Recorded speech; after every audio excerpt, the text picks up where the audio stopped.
Okay, I'm currently checking to see if we are live, as the cliche YouTuber thing is to do. It looks like we are. Wonderful. Hi, everyone. You know me, I'm William C. Fox. I last live streamed for you guys back in early March, and the reason was because there was a brand new conflict with Iran, and I wanted to cover that start of that conflict from the perspective of the American war powers, particularly the power of the presidency, the institution of Congress, and the sort of dynamics that we'd expect to see playing out, and get a little bit under the hood on some of the things we were seeing beyond just the typical coverage, give you an institutional perspective. I thought now that the war, or at least the conflict itself, we're in a ceasefire now at the moment, is a little bit older, and we're now almost at the 2-month mark. Looks like we're about 6 weeks into this, 7 weeks into it. I thought it would make sense to come back again, look under the hood again, but not from an institutional perspective, more from a perspective of geopolitical strategy. And so I wanted to bring on Curtis Fox. He is the author of Hybrid Warfare, the Russian Approach to Strategic Competition and Conventional Military Conflict, to talk about the Iran conflict, and eventually lead us into Russia, which is the subject of his book, to talk about what hybrid warfare looks like from the Russian perspective and also what this conflict looks like. So we're going to have a pretty far-reaching discussion, but we're going to start in the Middle East. Before we do that, I did want to give you just a little bit of Curtis's bio. He's the son of a West Texas cotton farmer and a Kentucky kindergarten teacher, raised in Texas and Virginia, studied mechanical engineering at Virginia Tech, where he lived next door to his future wife, Katie. Despite being accepted to a graduate engineering program at Virginia Tech, he chose to enlist in the Army, where he learned to speak Russian, won his Green Beret, and served in the 10th Special Forces. Then went on to do an MBA at Georgetown University's McDonough School of Business, got an MBA there, and now works as a program manager in engineering and finance in the field of AI. Very fun. But like I said, he's the author of Hybrid Warfare, the book that I have linked below for you guys to check out. It's a great read. I've read it cover to cover, taken some notes. I'm going to be asking him about it. Like I said, I wanted to start with the news of the day, which is admittedly extremely difficult to follow. So about 5 hours ago, there was a headline from Axios. The U.S. was considering a $20 billion payment to Iran in exchange for its nuclear enriched uranium, I've got this report open right now from the BBC. Anthony Zucker, its North American correspondent. And I have never quite seen something as incomprehensible as this. It's not his fault, but he wrote that the Iranians say that they are going to control the waterway still, but that it's fully open. And the U.S. says the blockade continues, but also that ships can now travel through the strait. Both of those are contradictory positions from both places. It sounds like there's still a lot of posturing and backdoor negotiations going on, along with the public negotiations that we're aware of. And so that's where I wanted to bring in Curtis. Curtis, I hate to just punt you a very general open question, but I feel like there's no other way to address it.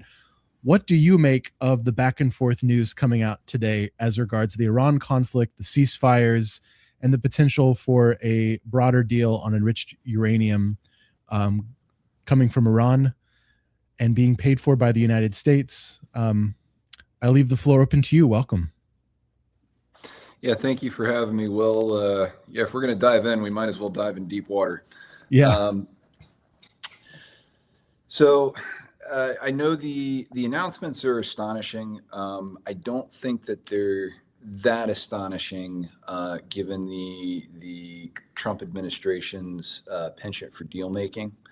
I think that this is a president who's willing to entertain all options, and he's certainly willing to defy conventional wisdom if he thinks it's going to move the ball forward.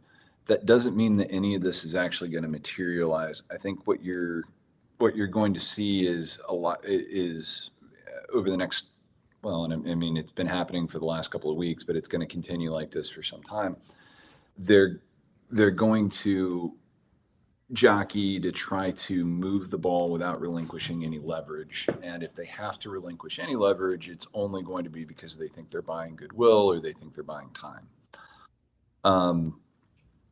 With the Iranians here, they had said that they were holding out on a ceasefire until there was for a real ceasefire and to allow the traffic to flow through the Strait of Hormuz. They were holding out until there was a Lebanese ceasefire, and they tried to connect the two conflicts. The administration didn't have it in that particular phase of negotiations.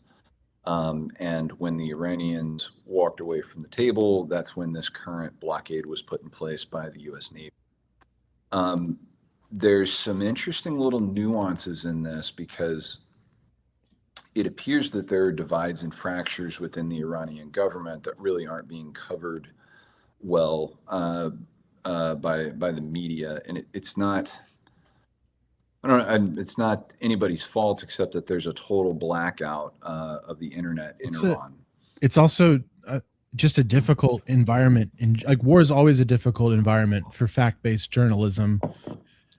But you add to the fact that, just as I read some of that BBC reporting a few minutes ago, this Iran war is I would say almost a dearth of information for a lot of people. It is extraordinarily difficult to understand what's going on. And when you have a situation in which the U.S. has basically bombed multiple layers of the Iranian leadership, to even talk about fracturing in government's a little difficult. You have the more traditional looking parliamentary versions of the Iranian government. You have the Revolutionary Guard. You have the president who says something and the guard contradicts or reacts in some certain way. So like you said, it's a lack of proper coverage, but it's also a logistical nightmare. I'd say if I were a fact-based journalist, I wouldn't even know where to begin to cover some of the things that have been going on. What are the fractures that you think are occurring, knowing that it's a moving target, to try to pin this down? So the first signal, and that's the word I would use, right? We don't really have any information per se. What we have are little dots of data that are singular, but they could be a part of a deeper signal. And the first one to point to is that the delegation that was negotiating in Pakistan with the vice president was recalled, and it appears that there's a fight internally in Iran, first as to who's in charge, and then what the actual negotiating objectives were and what concessions the delegation was allowed to make.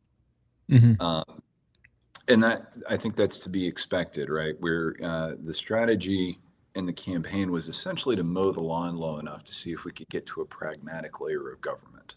Right. And so most of the institutional decision makers, the most important being the Ayatollah himself, but most of the institutional decision makers have been killed. And so, we have the head of parliament as one node, and then we have the IRGC as another. We have remnants of the Guardian Council who vet and approve all public officials before they're allowed to run for public office. And they represent the interests of the clerical establishment and enforcement of Sharia law. We have the Assembly of Experts, much of which is intact, although if I remember right, those are actually elected positions. Do you have a sense that and you can increase the gain on your mic just a little bit. I think you're a little, I'm sorry. Behind the scenes, everyone, I asked him to turn it down and now it's too quiet. So it's my fault. Do you have a sense that the decentralization in the Iranian regime, this two-pronged or multi-pronged system of authority there, is an intentional construction in anticipation of an event like this? I know in terms of defense, it's spread out quite a bit. Is there an intentional spread out of the actual functions of government? And you don't have to answer if you don't know the answer to that question. It just occurred to me whether or not this decentralization is part of an intentional strategy.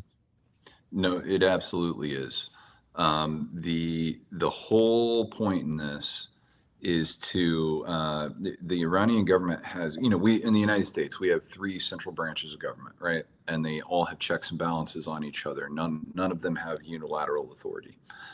In the Iranian government, it's a complex mesh network of different government entities that all have separate powers, and they all have the ability to vet and advise one another and appoint one another to each other's executive boards. Mm. The central arbiter between all of them is the office of the supreme leader, but the whole system is designed to make sure that the clerical establishment can never actually be removed from power. Elected leaders like the president have a very, very narrow bandwidth in which they can actually set policy, because most of policy is actually set by the clerical establishment above and around them. They can make very limited appointments, to specific committees or to specific councils. But then, the other half of those appointments will be made by another entity, and so on and so forth. So no institution ever has control. Even the supreme leader actually can't do whatever he wants. It doesn't work that way. Is there then redundancy? Is there then the opportunity or the chance that, let's imagine Islamabad negotiations had gone swimmingly, and that Vice President Vance and the representatives of Iran had walked out of a room, shaking hands, said, "We got the deal of all deals, we've done it." Given that the decentralization, would it be logical to be concerned about Iran holding up its end of the bargain then, if one of those particular layers or separated blocks of the government might not find it amenable? Imagining, for example, that the Ayatollah, whose condition we're not certain of, were to decide he didn't like it, for example, would it be crazy to think that that is a concern that the United States is, or a contingency the United States is anticipating? And should a deal actually of some form, comprehensive, come out? Yeah, absolutely. One faction could agree to it, and the other faction of hardliners could say absolutely not. And I think what we've seen in the little bit of information that's trickling out is that the IRGC are much less willing to make concessions. Some members of the Assembly of Experts and the Parliament are. Yeah. That I remember when the all. president apologized to Gulf states, and then the IRGC decided to contradict him with missiles. Yeah. Sorry, continue. And make him apologize for apologizing. Yeah. So yeah, there are all sorts of little seams like that. I think we can safely assume that the IRGC is in charge behind the scenes, and their vote carries the most weight. I think we can also safely assume that the new supreme leader is not going to be much more than a figurehead. There's rumors, one, that he's injured, and he might not even be in country. There's also rumors that he's a homosexual, which presents real problems for an Islamic government that's founded on Sharia law. And setting those two things aside, even if either of those things are untrue, there was really significant worry about him being appointed by the Guardian Council and the Assembly of Experts, because he's not actually a real expert, recognized authority on Sharia law, and he's going to be the supreme leader of the country. And they really had a problem with that, but the IRGC seems to have rammed his nomination through. And is the common refrain that he's more hardline than his father? That's not a theological position then, that's a political position? Is that what I'm hearing you say? He might be more hardline than his father politically. I tend to think it doesn't matter. I think he is there to represent the IRGC desired policies and make sure that they are implemented over top the clerical establishment. And there's there is some reason to believe that the clerical establishment has always been a little bit worried that the IRGC was getting a little too powerful. So if you, I don't know, President, uh, I'm going to mispronounce his name, Ahmadinejad. Ahmadinejad. Some Yeah, I years remember ago. him. I remember him Yes. coming to the United States and arguing with students at Columbia University about, speaking of which, homosexuality. He said there are no homosexuals in Iran, and all the students laughed at him. That was like 2007 or so. Anyway, Ahmadinejad. Yeah. Yeah. He was not just a hardliner, he was an ultra nationalist, and he was a populist ultra nationalist. And he was really, really good at playing to cameras and striking off in poses and making sure that pictures of him looking off at the distance, at this vision of the future. And he was extremely popular in the IRGC. And there is some evidence that one of the reasons his tenure in office ended and we didn't see him really in the public sphere was because there was some worry from the clerical establishment that the IRGC liked him too much. Mm-hmm. Dangerous. Fascinating. So I want to switch gears just a little bit to talk about the U.S.'s perspective in all this. And it occurs to me that at the beginning of this conflict, when I first live streamed, I wanted to give everyone a perspective on just the institution of the presidency and the Congress and how these decisions might be made agnostic of whether it was a good decision or a bad decision. And of course, I do have my personal opinions, but I consider myself an educator first. And I want to take the same approach to discussing possible outcomes here. And just for the sake of argument, I wanted to try to imagine what the best case scenario might be, especially now that we're hearing all sorts of positive things. Who knows what's actually going on behind the scenes or what might come later on. What might be the best case scenario, given that we are where we are for the United States and its strategy?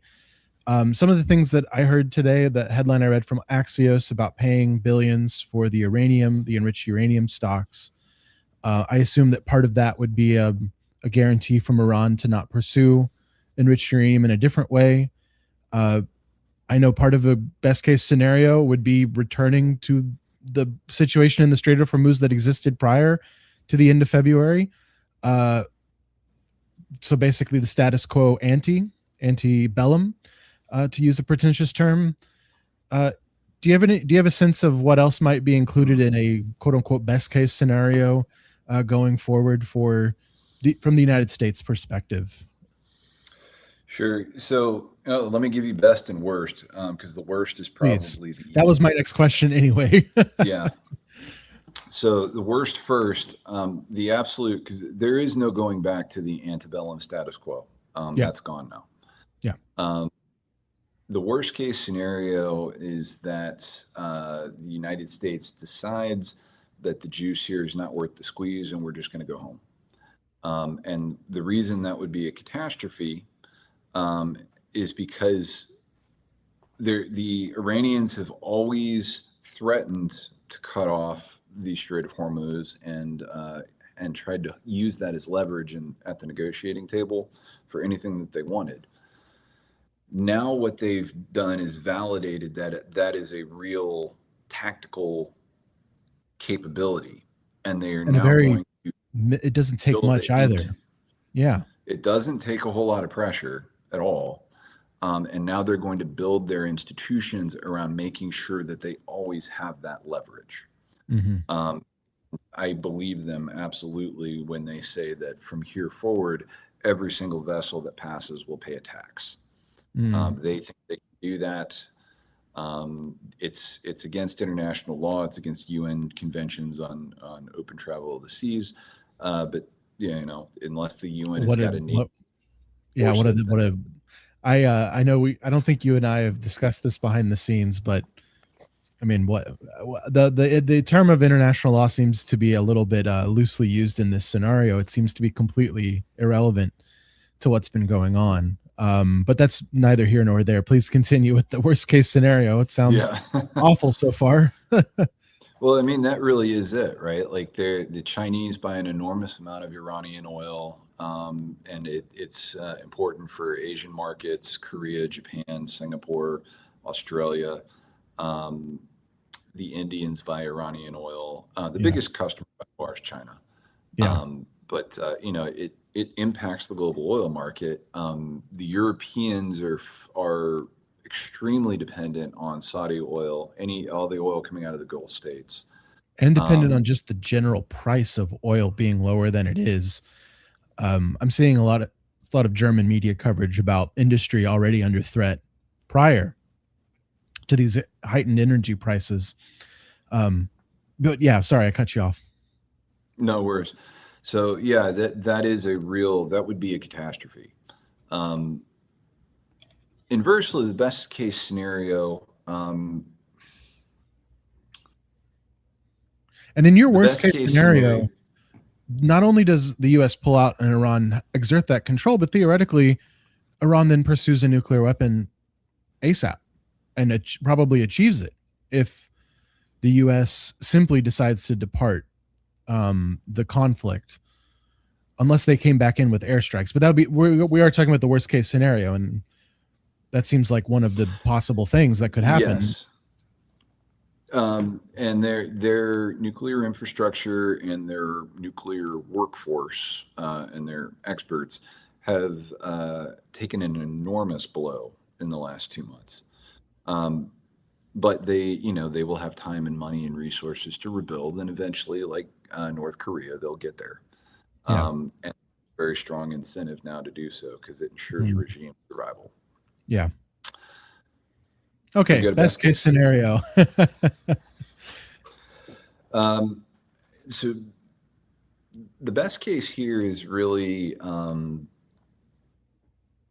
it's tempered by some realistic expectations of how much leverage the Iranians actually have. Their economy is horribly, horribly dependent on oil and gas exports, which have now been completely blockaded. So they have no national revenue coming in. They were already facing hyperinflation before the conflict started. At least a good 2 layers of their strategic leadership have been eliminated systematically. And they were already facing mass protests before over the winter. They seem to have arrested and killed something around 30,000 people, in December, January, and February. And those are irreconcilable numbers. I mean, that's an enormous number of people. Yeah. And what's um, so it, one of the little pieces of data that trickled out was in the last few days there was a terrorist-style bombing attack in Tehran, and the target was a commander in the Basij militia. The Basij, for those that don't know, those are the ideological enforcers. Those are the guys that are responsible for infiltrating protests and riots and breaking them up and arresting the instigators. They're the ones that enforce, parts of culture law. Mhm. And it's not just that there was a bombing that took place; it's who it targeted. That's really interesting. So I do think the Iranians are sitting on a dangerous situation domestically. And now that all of the oil and gas revenue has been cut off, there's an enormous number of businesses that are going to be closing shop in the very near future. There's at least a good, 12 million jobs directly connected to what's been sanctioned, and that doesn't include the indirect industries and all the little maintenance Trickle shops down. and Yeah. and means of providing food to all the to those 12 million jobs. All that's in jeopardy. On top of that, the currency is completely destroyed. um, and so one, they could be looking at an internal uprising, one that they're going to be very, very they're they're going it's going to be very hard for them to put it down. uh, and if they try to put it down, they have American and Israeli air power leaning on top of them. So if they organize and try to amass soldiers in any one area, that becomes a very easy target. Um, the other issue is that it's pretty clear they are running low on ordnance. They've got a lot stockpiled and in deep storage and bunkers, but those are dwindling. We have hit an enormous number of them. Um, it's enough. What they have left is enough to hold the Strait of Hormuz at risk. It's enough to hit one oil tanker that tries to make a run for it. Right. It's not enough for sustained engagements. Um, and that kind of spells out what their real leverage is. And the best case scenario here is that one, they are forced to the negotiating table, let's say in a round 2 or round 3 in Pakistan, while they have a massive, insurrection starting to brew up underneath them. And they realize that they have to make concessions so that they can focus One crisis what at a remains of time. their national power. Yeah, exactly. On that internal problem. Hmm. Um, That is, I mean, and that's, it reminds me a little bit of the Syrian situation with their civil war, including, as we'll get to, Russia's involvement in propping up that regime or supporting that regime in certain ways. Um, and it does seem like, given the energies that the regime has put into bracing itself in this crisis, that once that crisis, that is the American-Israeli bombardment, stops in some way on a more medium or long-term basis, that all the other issues show back up once that immediate crisis is gone. And right. beyond whether or not going to war with Iran was a good decision, I don't think it's it's too much of an exposure of my bias to say that the end of that Iranian regime would not be the end of the world. That said, the risk of a prolonged civil war also concerns me.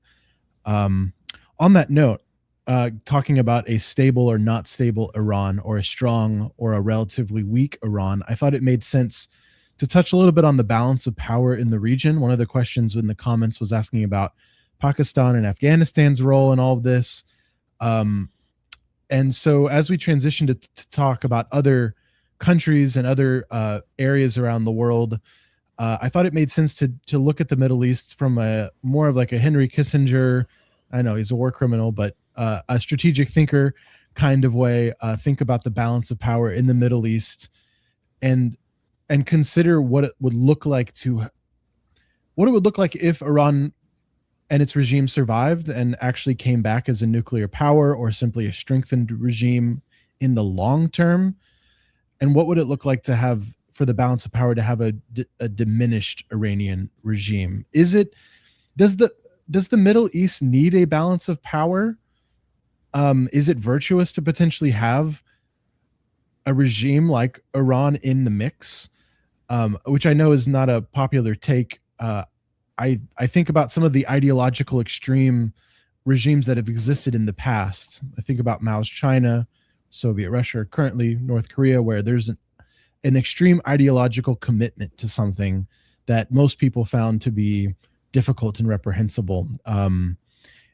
But in the grand scheme, there was a balance that was taking place there in certain regions. And some of these bad ideological actors like China and Russia actually acted to balance each other out at times. I know it's a big picture question, but I do wonder if you have an opinion on sort of what is the mix in the Middle East? What might it be in the future? And what role does Iran play in that? Yeah. Well, I'll tell you what, this is a good transition. Let me add one little kernel on the last best case scenario, because what Sure. I was describing assumes that the Trump administration, doesn't play any more cards.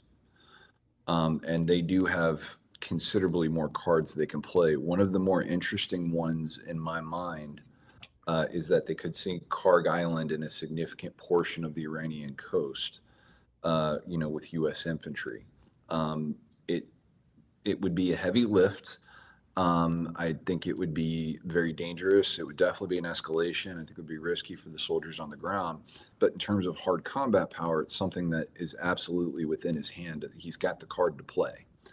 And where this could get really interesting for the Middle Eastern balance of power is if he did a very Trumpian thing and said, look, I'm going to seize their infrastructure, their oil and gas infrastructure, and then I'm going to hand it to the Gulf states, and they're going to take over administration of it. and they are going to sell Iran's oil on the open market, and the world will get Iranian oil, and we will cut the regime in Tehran off from it. And whoever comes to power next in Tehran, if they want access to their own strategic infrastructure, they're going to have to play ball with us. That's absolutely in the cards.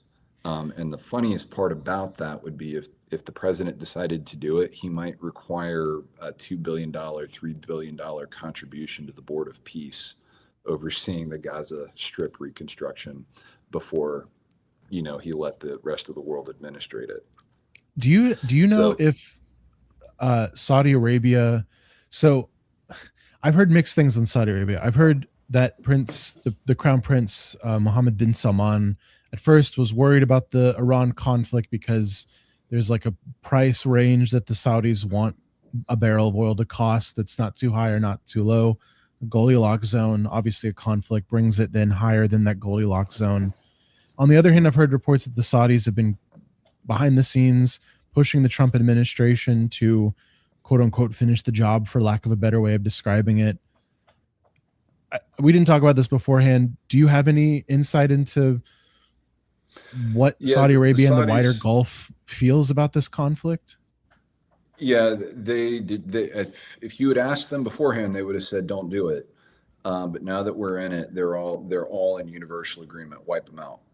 You started it. Wipe them out, and don't let anything stay. Don't leave anything left.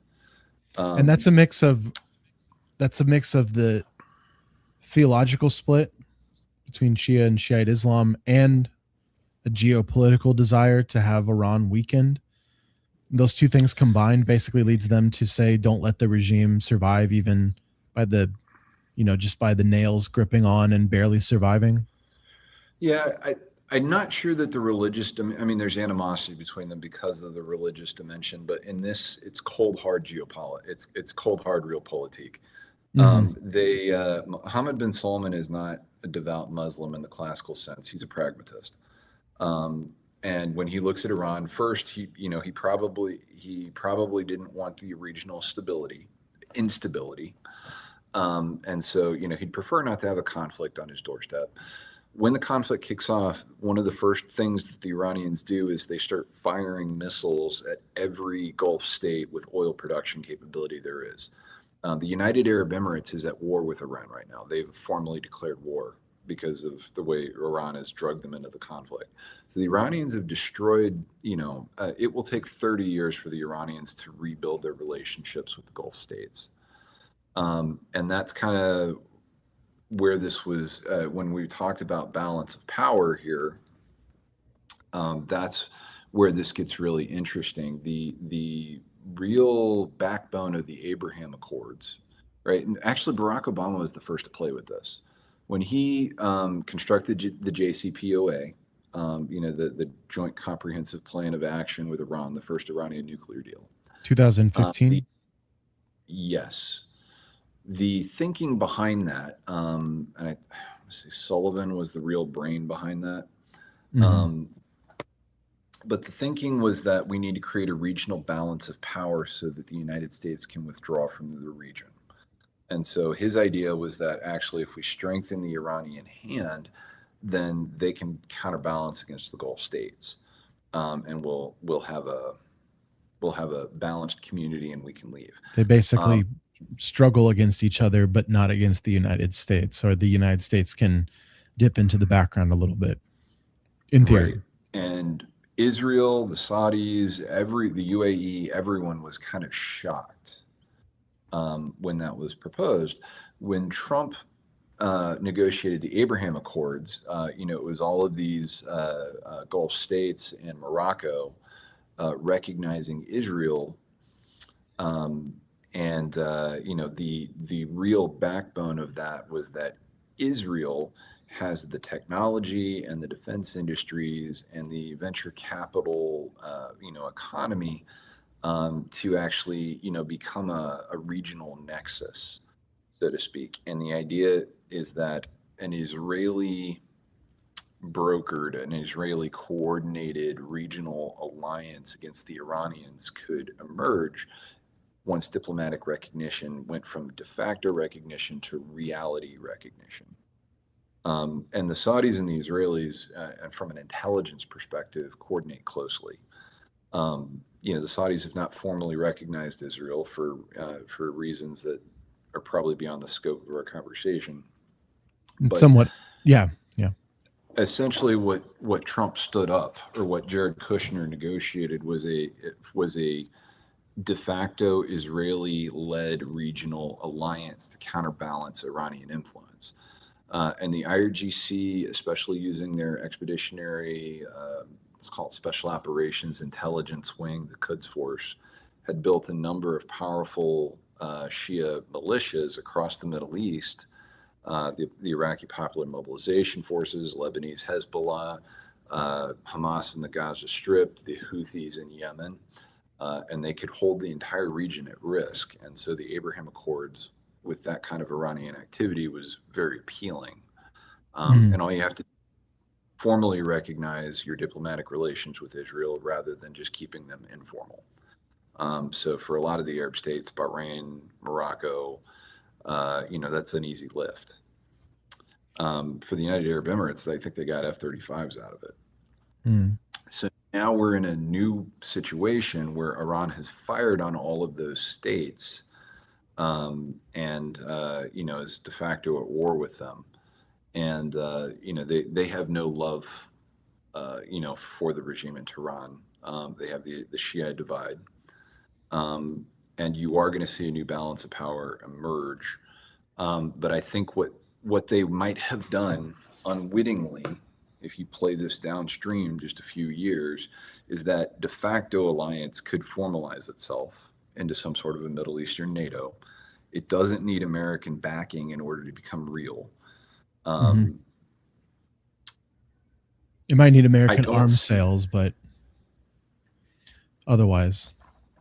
Yeah, other than that, I don't see the Iranians coming out of this stronger than they were in any way. I think they have been horribly, horribly, horribly weakened.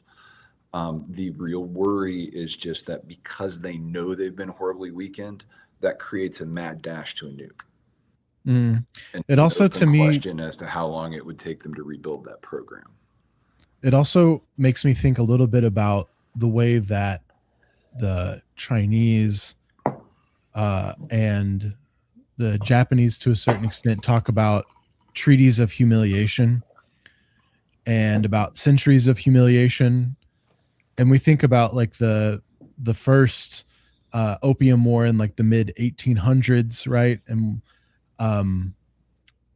those things have a deep effect on nationalism in countries for literally centuries afterwards. And I do think that in the biggest picture, in the broadest terms, a country of 90 million people, Iran, like, you can significantly weaken them strategically. The long-term project, or the long-term civilization that's there, is probably bound to show back up at some point, right? And so I titled this video, what was it? Are we stuck in Iran forever? Or something like this. Is Trump stuck in Iran forever? And it wasn't a sense that this particular war will go on forever, just the sense that there is a potential of, that there is a reality, I think, that underlies all this, is that the Iran's not going anywhere. And I do worry in the long term, and even the medium term, about what it would look like for them to basically come back with a vengeance, and what sort of psychological things might be going on when that occurs, when 90 million people, be it a Islamic revolutionary regime or just an intensely nationalist regime that is secular in some way, or something in between, whatever the Persian version of that tends to appear. Happy to have you respond to that.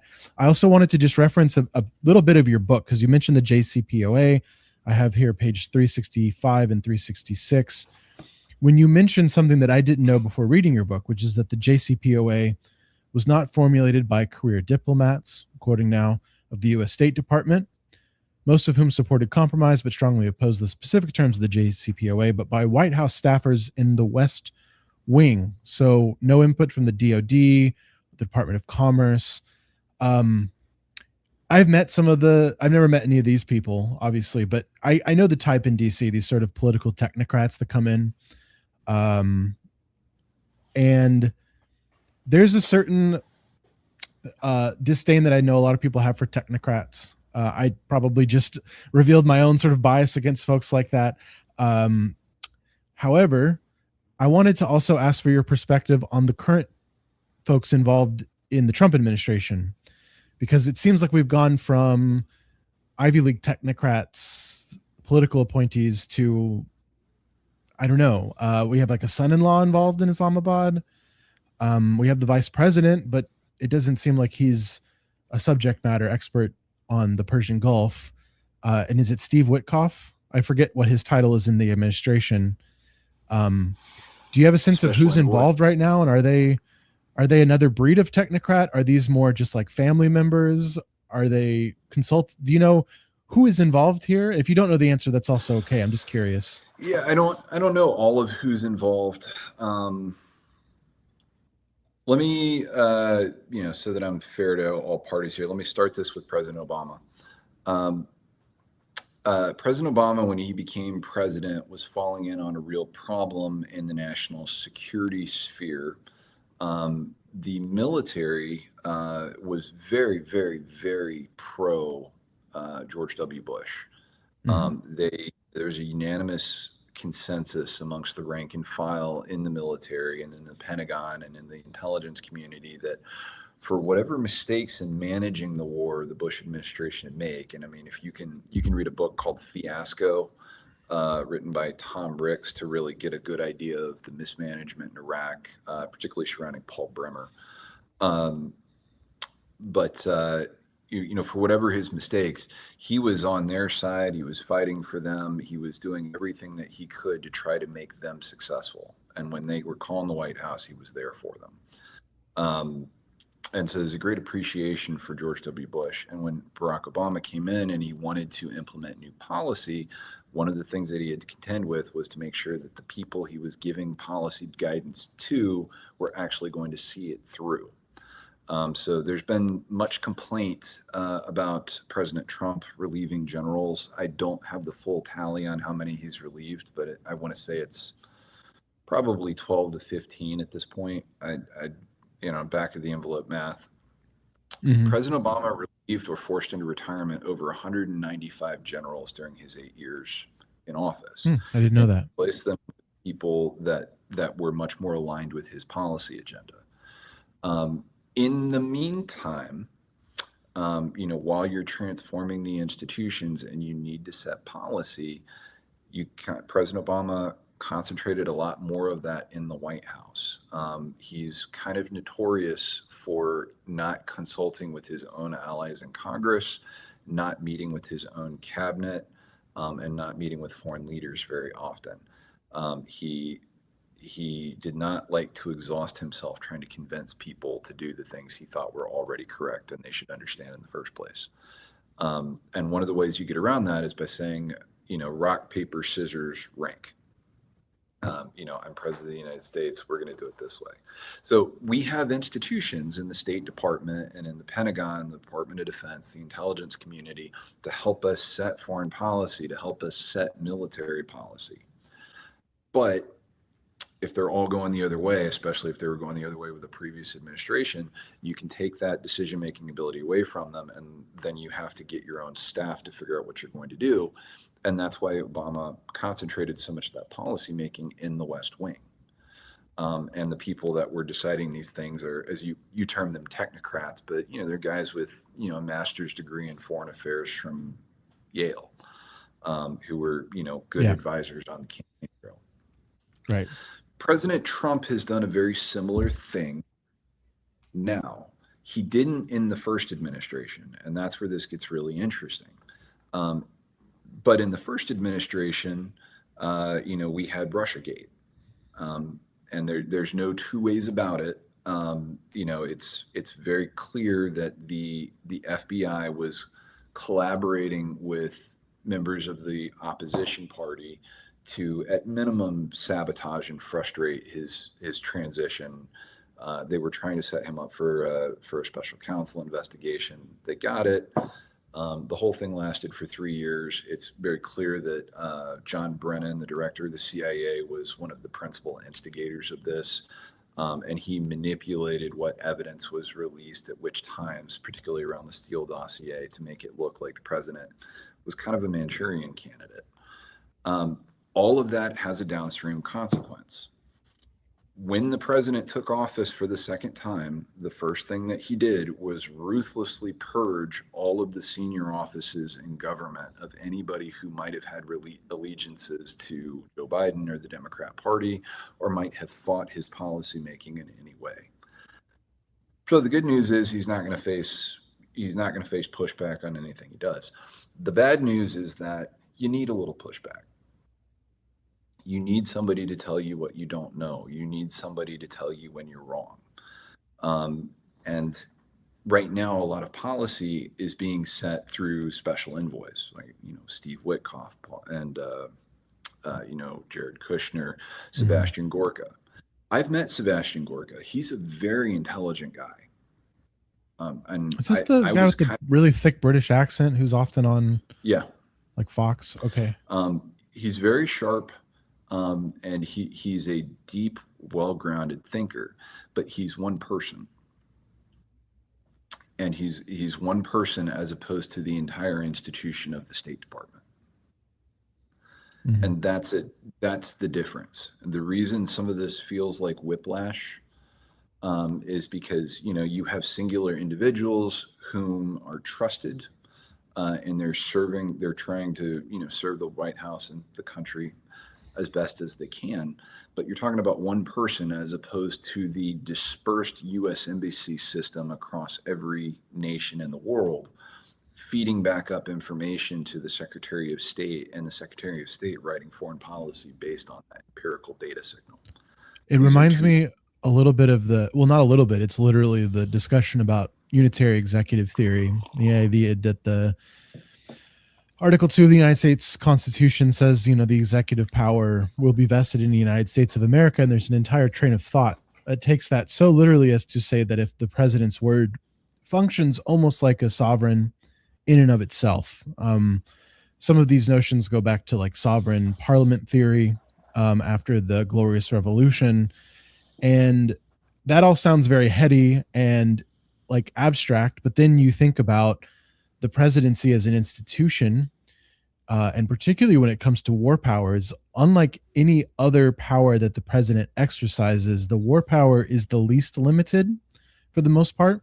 Not for the most part. I don't want to couch that. It is the least limited power the president exercises. And foreign policy is obviously connected to that. And the war power is an arm of foreign policy. And when we talk about the issues of the president having too much or too little power, or the deep state, right, or the executive branch just in general, these technocrats, as I called them, or the subject matter experts who legitimately exist as well, we start to talk about beyond just partisan differences, and we start to talk about what does it look like for an institution as large as the American government to have a grand strategy and to behave rationally? And what might it even look like to have a bad strategy that you carry through, because it's better to carry a bad strategy through than to constantly change strategies all the time. And I think Iran is a difficult encapsulation of that. You referenced the diligence with which the Obama administration sort of insulated itself within the West Wing. It reminds me a little bit of the FDR administration in the build up to World War II. That had a famously like a spoke wheel system where everyone, it was like the wheel of a ship, and every cabinet secretary was supposed to be a spoke on that wheel. Anyway, it's an anatomical problem quite often. And then when you combine that with the personality of President Trump, I think we start to see some pretty extreme outcomes. And one of the difficulties, to go back to what you were saying earlier regarding Karg Island, one of the difficulties, I'm sure it won't be a difficulty, even though it probably should be, is that we are entering a phase where if something like that were to occur, we would be for the first time in direct violation of the War Powers Act, which may or may not actually have any standing whatsoever. It's debated both in the Congress and in the executive office and in the executive branch, excuse me, about whether that's even a thing. But this unilateralism and this back and forth is also contributing to the whiplash, I would argue. Anyway, would you like to respond to any of that? And then I'd like to ask you about China and then Russia before we forget that you're our Russia expert and that's why you're here. Yeah, there is a tension between the president as the Article 2 commander in chief and the Article 1 powers of the Congress to declare war. And Jefferson was the first president to run into this. And it was primarily during the building of the U.S. Navy and the Barbary Pirates campaigns. For those of you that might have forgotten, the Barbary Pirates were raiding commerce, and they were expecting anybody passing by Tripoli to pay them a tax before they could pass through. Thomas Jefferson found this absolutely outrageous, and he actually dispatched a fleet of ships, including old Ironsides, the USS Constitution, to bring the Barbary Pirates to heel, and they had direct orders to raise a mercenary army and invade Tripoli with mercenaries if they had to. Before they got those orders, President Jefferson was in a process of building out the U.S. Navy and kind of creating, the U.S. foreign policy establishment, or building on what Washington and Adams had really built before him. And so there are acts in the 1790s to establish various pieces of the Navy. And when he starts getting into these first problems with the Barbary Pirates, he does not go to Congress directly for a declaration of war. He consults with Congress and says, this is what is happening. And they come to consensus on what the appropriate courses of action are. Congress writes some of it into statute, and gives the military the right to defend itself if it is engaged abroad. And they, and that can get extended further. They come up with a procedure for what to do if they capture pirates on the high seas, and what to do with seized, treasure or loot. And all of these protocols are set up. And the way the Jefferson administration interprets appropriate exercise of Congress's power to declare war is that Congress doesn't have to give consent through a overt, direct, singular declaration of war. They can give consent through consecutive funding bills and through the advice to the executive branch on how to proceed, particularly through passage of specific statutes that govern how the executive branch should take action in a given crisis. That reigns I'm sorry, go ahead. until the Vietnam War. You're kind of in my turf now, and I can I can add to this, which is nice. Sure. In that the first time this really came up was in the Washington administration, actually, and you'd be surprised or not surprised to learn that Jefferson landed on the other side of the argument. In that circumstance, there was a conflict between Great Britain and France, our original ally, against Great Britain. The Washington administration decided to issue a proclamation of neutrality. And it was, funny enough, Madison, at the behest of Jefferson, that went to the press under a pseudonym of like Helveticus or something, who argued against such behavior. And it was Hamilton, using the pen name, I forget, but it doesn't matter.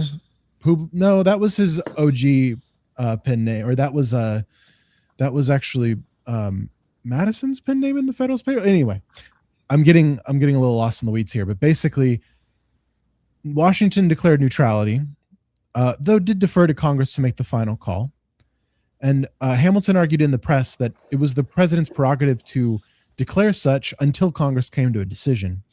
And it was actually the Jefferson and Madison anti-federalists that argued, no, it was actually not the president's place to make any sort of predetermined thought on that regard.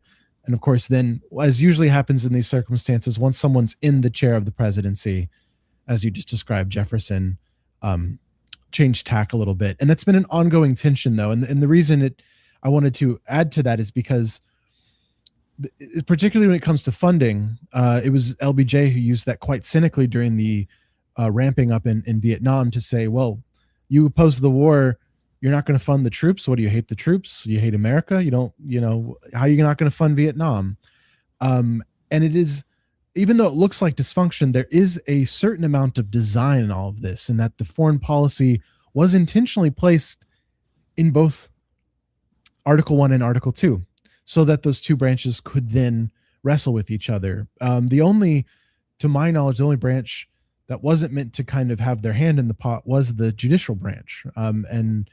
Though the original founders, particularly Madison, definitely intended for Article 1 to be the more powerful branch in almost all ways. Particularly when it came to defensive action, the original intent was that the president would have some leeway. On that note, to bring us back to Iran, it was the 1973 War Powers Act that tried to rectify some of the chaos that took place in the Korean War and the Vietnam War. In the Korean War, President Truman tried to go even further and requisition private property. We had the famous steel mill case under the auspices of the commander-in-chief powers. Then we had cynical uses of the commander-in-chief powers under Kennedy, LBJ, and Nixon. Nixon in particular then led us to the War Powers Act. And here we are now, 2026. And no president has ever acknowledged that the War Powers Act is constitutional. And so therefore, I think it's probably safe to say that if President Trump wants to take Karg Island as you described, he probably can. It's a question of power, not a question of legality. But it will be, given that would be bumping up against the deadline, and that it would not probably end after 60 days, it would be a continuation of our story. It'd be a new development, a new crinkle in that 250-year story that we just kind of ran through. So I definitely leave you to give me some thoughts in return. And then I wanted to ask you about China. You mentioned earlier that China is the largest recipient of Iranian petroleum exports, oil exports. What is China's role in all this? And is the blockade meant to get China to lean on the Iranian regime to cut a deal? Or is it only a strategic move to put pressure on Iran right there in the strait? Yeah, very interesting question. Let me work my way up to it. For those that you don't know, the War Powers Act was tested several times over U.S. history since 1973. President Nixon originally vetoed it, and it was passed by Congress overtop his veto, and all presidents have since insisted that it was unconstitutional. It's an unconstitutional infringement on the Article 2 powers of the president. But they have nevertheless complied with the reporting requirements under the War Powers Act. Right. Kurt, can I interrupt you real quick? And just to say that folks who want to see how this plays out can check out The Imperial Presidency by Arthur M. Schlesinger. If you've been following me for a while, you've heard me list that title quite often. And there was an updated version of that book that I think went all the way up to Obama's use of force against Libya, his famous red line, 2011, 2012. It's been a while. That's a good place to read on that subject. And I'll let you continue then. I just wanted to give people a place to learn more. So the executive interpretations of what is permissible under the War Powers Act, the first real test of it came with Reagan's intervention in Grenada. The argument for Grenada, it was an 8-day campaign. The War Powers Act requires a 2-day notification of Congress, particularly the Elite Eight, if prior notification is not possible. And then it gives you 60 days to conduct whatever you're going to conduct, and then 30 days to withdraw. So the Grenada intervention was 8 days. We rescued 1,000 American medical students who were studying on Grenada. There was a very, very violent coup that happened, and a Marxist-aligned government tried to come into power. I won't waste too much time on that. But the argument by the Reagan administration was that this did not require an immediate notification of Congress because there was a clear, identifiable American interest. We're protecting American citizens. Then in the Panama, intervention to get rid of Noriega, the Bush administration was arguing that it was defending the Panama Canal Treaty, which was passed and ratified by the U.S. Senate. Noriega, the treaty demands that the Panama Canal remain in neutral hands. And the reason that's important for those of you that don't know is because the eastern United States and the western United States are effectively two economies. There's very little infrastructure that actually connects them except for a handful of railroads and interstate highways. And so the shipping things by water is 1/10 the cost of shipping them by rail. It's one of the reasons the Mississippi greater interconnected river system is so important. Cities like St. Louis, or any cities that are on the Tennessee River or the Columbia or the Missouri, they can all move things down the river. The city of New Orleans is one of the most important cities in the United States because anything coming down the Mississippi can then immediately be moved up and down the eastern seaboard and up and down the Great Lakes. Well, if you want to move it from the East Coast to the West Coast, it has to go through the Panama Canal, which is why the treaty was so important. But the canal had to remain in neutral hands. So when Noriega came to power, he's Marxist aligned. There's a concern that he could, collaborate with foreign powers like the Soviet Union. When he immediately tried to put down, remember my timeline's a little off here, but he basically announced that he was going to stay in office rather than allowing an election to happen. If I remember, that was the Casus Belli. But he was removed for that reason. And the campaign lasted 32 days, I believe. And that's how the Bush administration did it. So the next real test came with Somalia and Bosnia. So when President Clinton bombed Bosnia, there was not really an articulable national interest that you could point to and say, hey, look, this is why I'm protecting American interests, and this is a defensive thing. President Clinton argued that he was working with our allies in NATO. And for the Somali intervention, this is Task Force Ranger in Mogadishu, there was no such interest to speak of, except that we were doing in an abstract sense a promotion of democracy. And so after the Battle of Mogadishu, that was one of the few times that Congress really asserted itself, and it actually stipulated to President Clinton that he had to withdraw forces, and Congress passed a resolution imposing a timeline for withdrawal and daily reports on the progress of that withdrawal. By the bombing of Kosovo, we're back to where we were with Bosnia. And then for the Iraq War and for the Afghan War, there were 2 authorizations of military force issued by Congress. So the War Powers Resolution didn't come into effect. It comes back again when President Obama bombs Libya in 2011 to try to remove Gaddafi.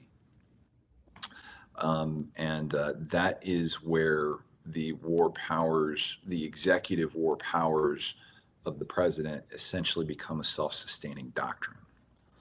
And that's essentially the doctrine that President Trump was using, for his attacks on his pressure on Venezuela and his attacks on these cigarette drug boats that were moving through the Caribbean.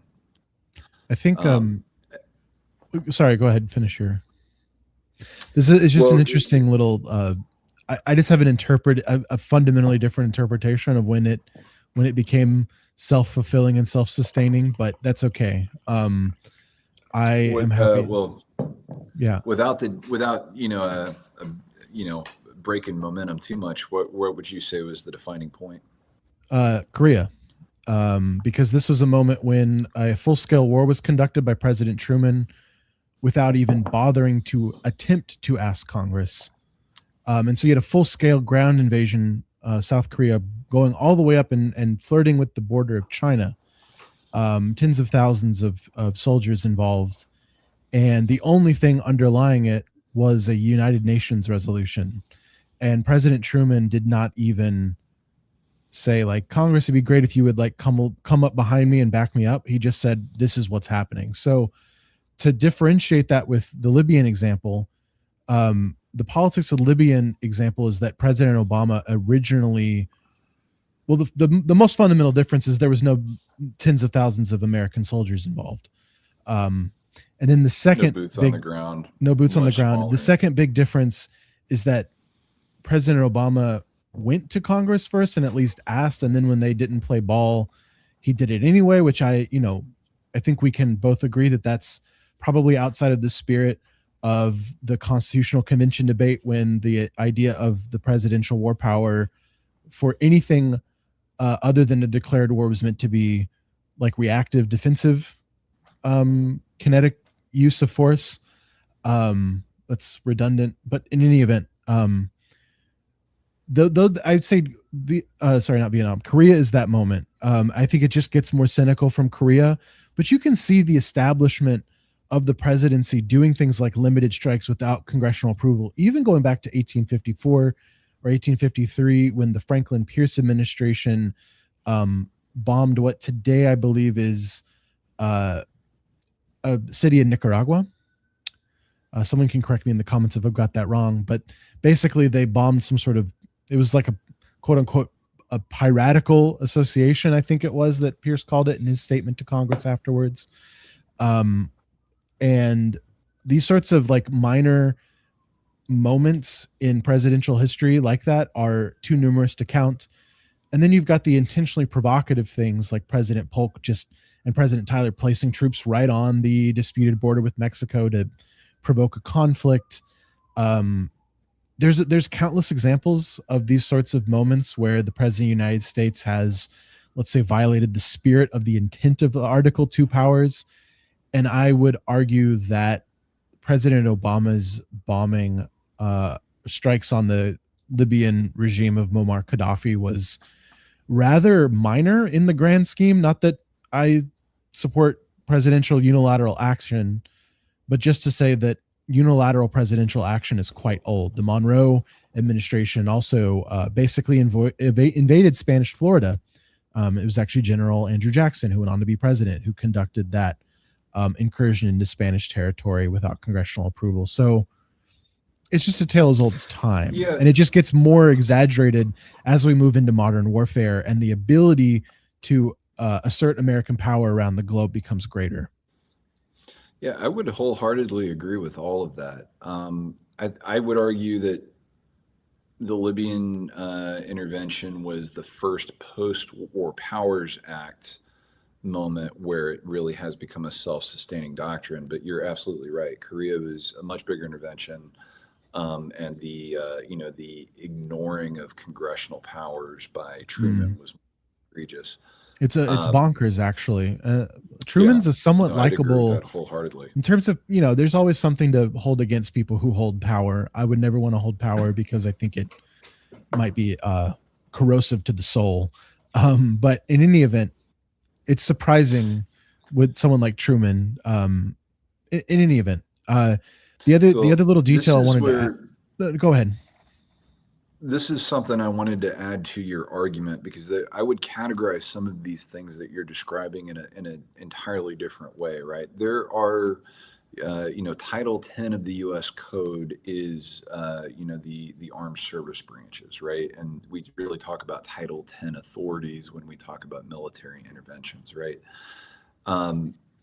But the president has a power called covert action. And since the CIA was chartered, The CIA has three primary authorities, right? It has the requirement to collect secret intelligence, which we largely codify as human intelligence, to conduct counterintelligence activities to prevent foreign agencies from collecting in the United States, and it has a authority to conduct covert action. And the Pentagon, in the post-World War II era, has issued opinions stating candidly that they do not believe they have covert action authorities, only the CIA does.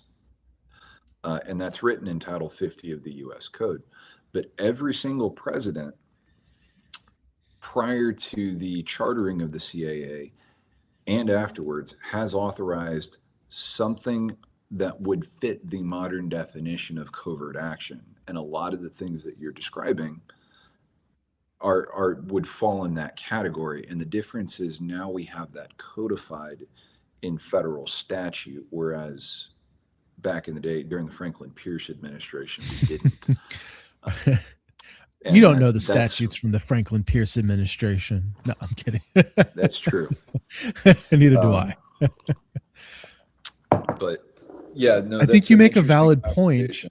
It's about the American government has always been, I mean, the fact that we have the foreign policy and the war-making powers explicitly split between two branches of government means that intrinsically the design was to make it messy.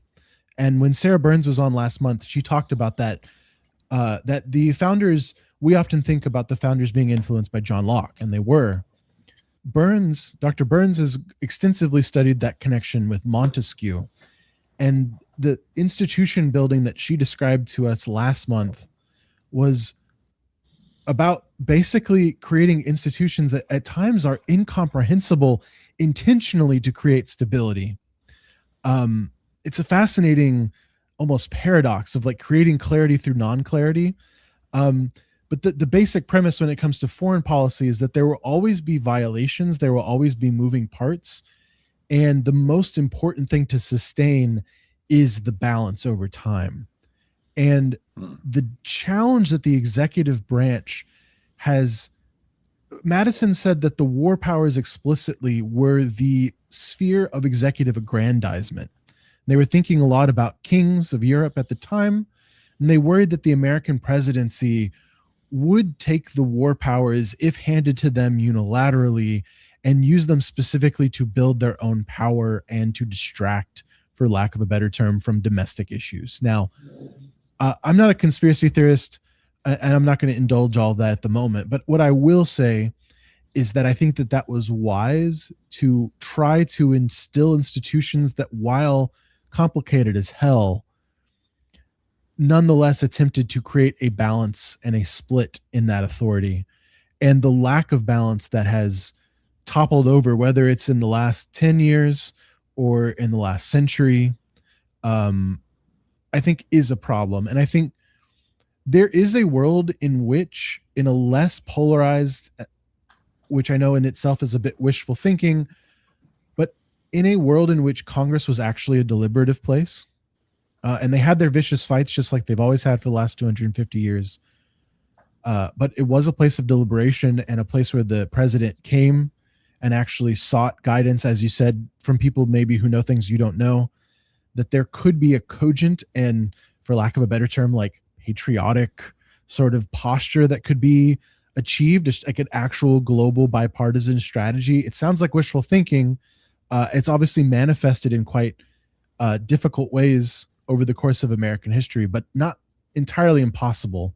And I do fear that the more we lean into presidential unilateralism, the less deliberation that we'll have. And in the nuclear era, to me, that's a recipe for disaster in the long term.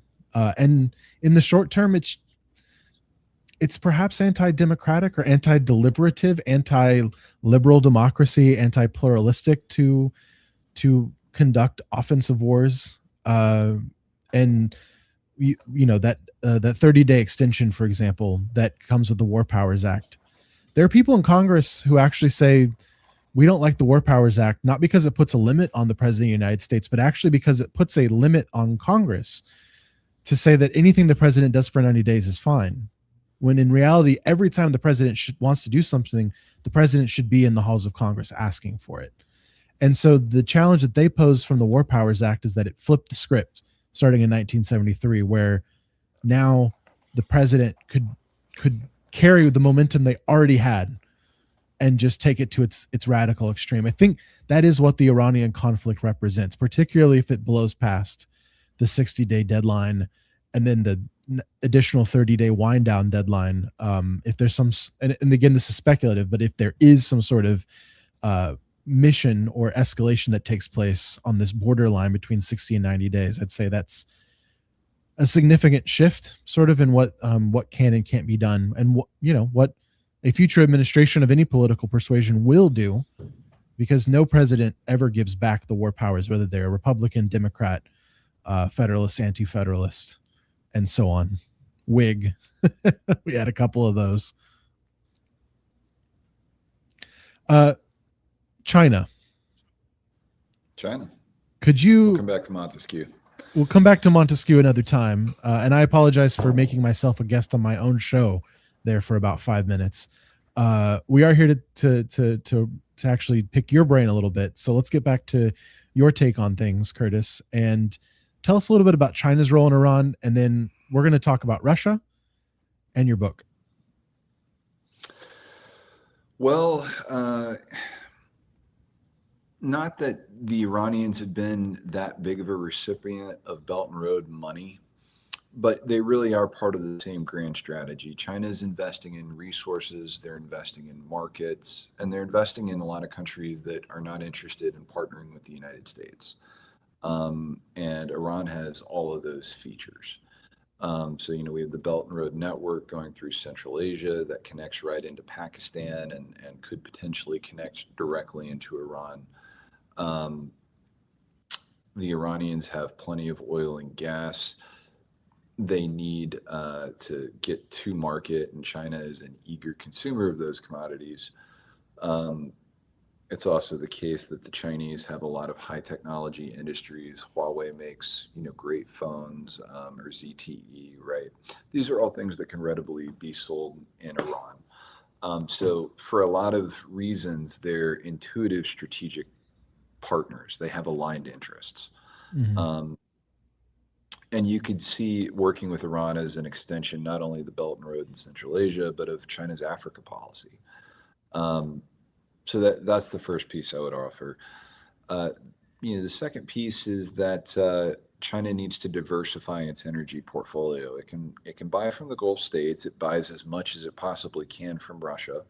But having another partner like Iran, is important. And Iran, depending on when and where, they can supply anything from 10 to 15% of China's full oil portfolio. And that's the difference between $120 a barrel and $80 a barrel. Yeah, it's also the difference between China fudging the books and of growth and an actual authentic 5% growth in a year. Cheap energy. Yeah, absolutely. And that's getting more and more perilous for them too, because the Russian shadow fleet is under real pressure. The Russians, they have pipelines in eastern Russia that go into China, but those aren't the largest oil fields. The Russians aren't all the largest oil fields. The most important producing oil fields are all in the Urals, and that's a long way to build a pipeline. And the Russians are not particularly gifted at building infrastructure, period, nevertheless oil infrastructure. After the Soviet Union collapsed, the Russians had to use Western super majors to retap most of their oil and get it flowing again. And that was one of the real achievements, by Boris Yeltsin and then, Vladimir Putin in his early years, right? So the Chinese, they take an enormous amount of Eastern Russian crude, about as much as the Russians can produce.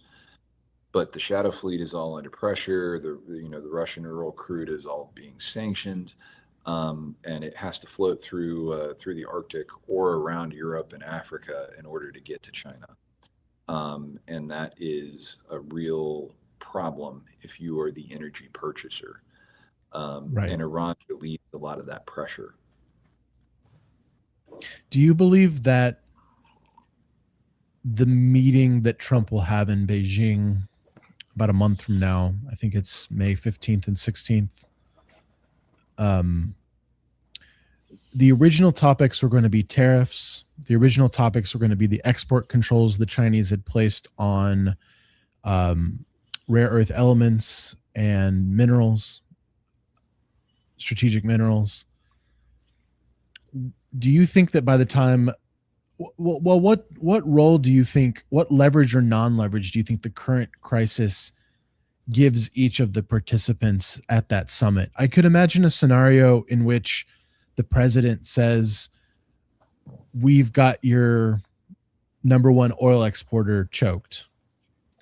I could also He see a would never. scenario in which China could say, "Our ally has your Strait of Hormuz open trade global order in a chokehold, and the world will never be the same after this." What do you think? What do you think the balance is in that conversation? To me, they both have a point.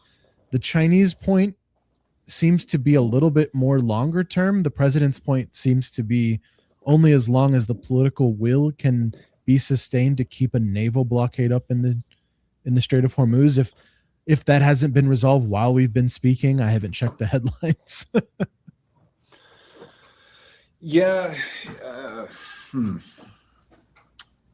They've delayed it before. They can delay it again.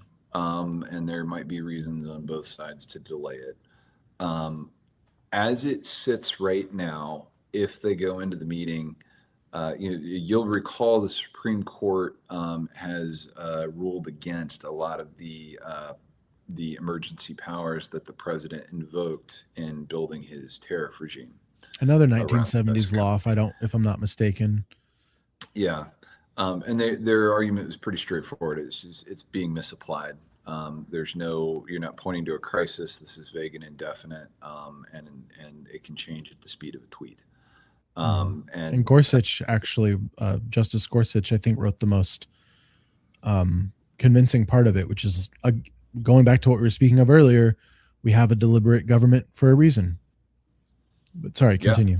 um, well, and Gorsuch was very pointed in saying, how what if the Democrats decided they were going to put tariffs on carbon emissions in this way without going through Congress? Like, would that be constitutional? And his point was fair. If the other side of the political aisle decided to use one of their pet issues and use these emergency powers for it, that wouldn't be so good either. Mm-hmm. We could talk about the English Civil War back in the 1600s at length, but one of the things that's really interesting is that part of the reason for the English Civil War was because King Charles was using things like tariffs to raise money to run his government so that he didn't have to consult with Parliament. And the primary power of Parliament from Magna Carta forward was the power to tax. The king could not levy and raise new taxes on his own. He had to go through Parliament to do it. So the Parliament exercised tight control over the monarchy, except if the monarchy could figure out how to raise money in other places. And King Charles, in particular, because he married a Spanish bride, he got a very good look at the Spanish monarchy and thought about how nice it could be if he didn't have to consult Parliament, and like the Spanish do, and you could just Mm-hmm. step over and because he had a Scottish background, from his father James the First, that was an appealing option because that's exactly how the king behaved in Edinburgh before the Union of the Crowns. Coming back to present, that kind of highlights, the importance of the issue with the President of the United States. Congress has the power to tax, only Congress, and Mm-hmm. the tariff is a tax. So President Trump lost an enormous amount of leverage in those negotiations with the Chinese. We don't need them nearly as bad as they need us. They need us to continue to purchase their goods so that they have a constant inflow of capital.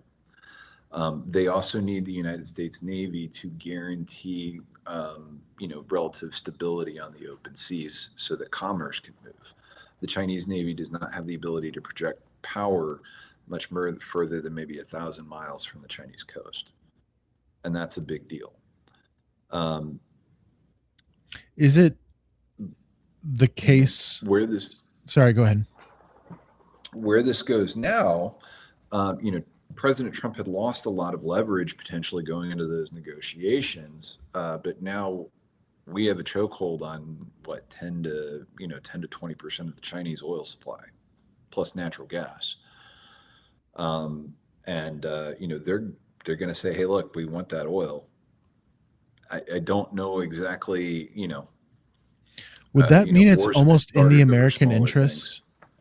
Would it be in the American interest to keep this going then for another not another year, goodness, another month, to have this on the table in Beijing? Would that be in the administration's interest if they were simply doing it not from a question of ethics or institutional balance or long-term think, but just in terms of leverage over the Chinese? It's an interesting thought, and yeah, that's an interesting thought. I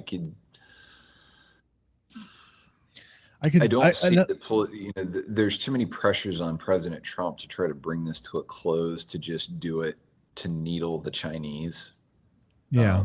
There's too many domestic pressures on him to do it under that guy's alone. Is it also, can I push back or ask, inquire? I find these things difficult to be conclusive. Is it the case that the Chinese need of us is so out of whack with our need for them? And the reason I ask is because I think about the monopoly they hold on the acquisition and refinement of those rare earth elements. For some of the heavy rare earths, I want to say the monopoly is like 95%. And when the tariffs were announced, the Chinese basically created these export controls that were quite tight. And those are the things that would maintain the American military industrial complex's advantage over China, is using those exact elements in our technology to then build the Navy that dominates the world. On a second note, in your book, actually, I wanted to bring this up, but you mentioned on what page was it? It doesn't matter. You mentioned how at the end of World War II, America was the largest navy, and not just the largest navy, but the largest navy of all the countries combined, if I'm not mistaken, which I didn't know before I read your book. It seems like the industrial capacity of China is far beyond our and our combined allies' ability to produce ships. So is it not the case that there's a bit of a role reversal that's taking place right now, and this is almost like an inflection point where China has some control over what we need to build that technological advancement, and they have the industrial capacity to potentially, if they wanted to, build a gigantic navy to run the seas, so to speak? Is that balance as off as you portrayed it initially? Yeah, in their economy, we are bigger as an economy in terms of gross domestic product. And that's a useful calculation when you include all the service industries, the financial sector, and things like that, the digital economy. That's an important measure. But in the real economy, the term used to be Main Street economy. That would be like the non-Wall Street activity that's happening, right? That's like the economy of small town America. But there are other measures that you might consider in terms of economic production, and one is, let's say, the collective energy production. I don't mean oil. I mean the amount of electricity that's actually pumped out by power plants. It's about 2 to 1. China produces about twice as much electricity as we do. In terms of strict industrial output, they're considerably bigger than we are. In terms of shipbuilding, we have unionized shipyards that have kind of resisted innovation and keeping up with market forces for a very long time. And the overwhelming advantages of the U.S. Navy have have kind of made us a little complacent. Complacent. So we had 8 primary naval shipyards in the 90s. The Clinton administration closed down 4 of them to get cost reductions. So we need to actually reopen some government-run shipyards. But a lot of the actual shipping that's produced, to support U.S. commerce is produced in other countries. Um, it's not an industry that we've invested in, and it's the the market forces have encouraged us to outsource that. So right now, U.S. ship production is relatively moribund. We are actually having the Koreans take over a big shipyard in the Northeast, I think in Pennsylvania, Yeah. or yeah, and they're bringing in they're the best in the world at shipbuilding. It's very automated, and they've got a very sophisticated process. The shipyard they're taking over hasn't had a tech upgrade since World War II. And they're literally falling in on square one, and they're going to be building it from Wow. scratch. And these things need to happen. Like those are the ship production capabilities between us and the Chinese. They have a bigger advantage in ship production than we had over the Japanese in World War II. It's a really big deal. But you also have to keep in mind that we have 11 super carriers and another 10 what we call amphibious assault ships that are de facto fleet carriers. Um, I mean, the U.S. Navy grossly outclasses the Chinese in terms of tonnage. They have more ships per count. We have a massive support fleet of supply vessels that can pace our Navy, our naval task force, so that we can project power and sustain it anywhere in the world indefinitely. The Chinese have nothing of the sort. Now, that doesn't mean they can't build it. And I never, don't ever assume that they can't innovate or that they can't construct new things. They're rolling out new destroyers and new frigates at an astonishing rate, and they're quite sophisticated. But in terms of the backbone of the fleet, they don't have anything like the Aegis missile defense system, the Aegis combat system. Um, they have 3 carriers. One of them, the Lianying, used to be a casino. It was a former Soviet carrier that they bought from Ukraine. The Type Two, I forget what the name of it is.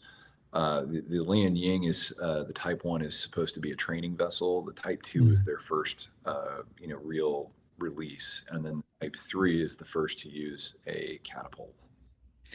It Um, and so when we think about Trump going to China in a month and thinking about these so I think about the fact that we have these stereotypes about what the US is capable of, what the Chinese are capable of. And a lot of that comes down to like the US being this world sole superpower as of 1991, and then China having ongoing corruption in the PLA. And so the stereotype is that the U.S. military. Well, let's go beyond military capabilities for the moment and just think about the geopolitics of next month's negotiation. Um, I guess to just bring us back to the focus, what do you think will be the points of leverage then when they actually sit down to discuss, assuming that the strait is reopened and that China has access to its oil from Iran? for us, I still think it will be various forms of trade barriers. We still have minor tariffs in place, so that's the first piece. The second point of leverage is going to be oil Hmm. and natural gas. Um, for the Chinese, it's going to be rare earth metals is a point of leverage. It's overstated. The reason they control about 90% of the rare earth metal production is rare earth metals are not rare. They're just very messy and they're very dirty to refine. Right. The You have to infrastructure strip mine doesn't for them. exist to refine elsewhere at the moment. Right.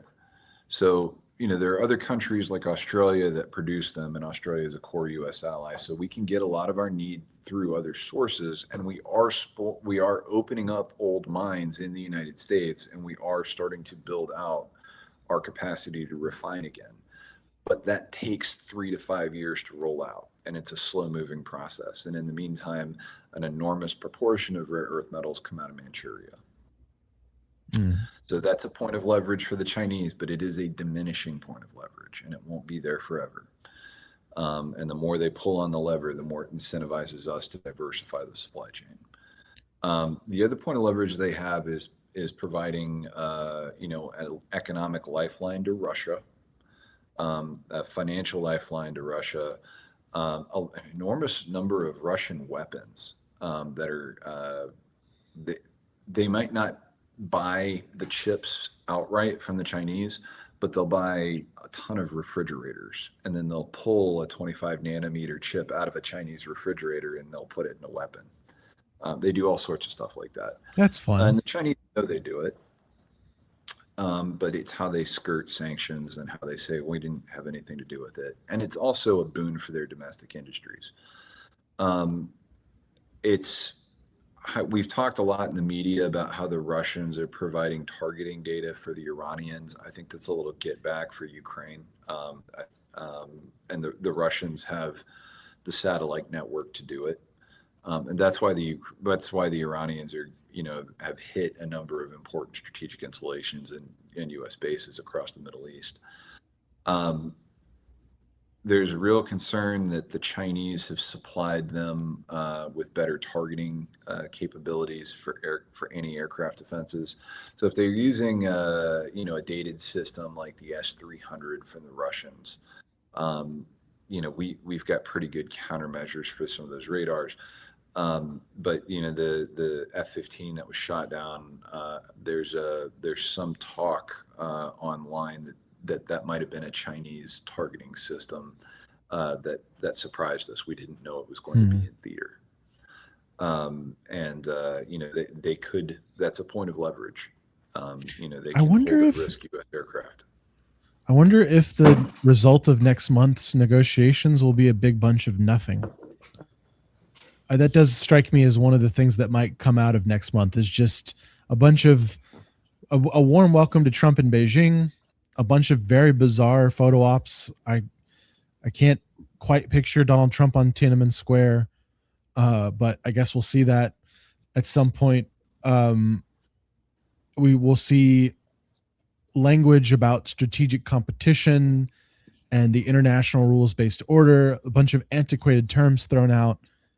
And we'll see surely some sort of joint statement that's been written up by the State Department. But I could also see a world where basically nothing changes.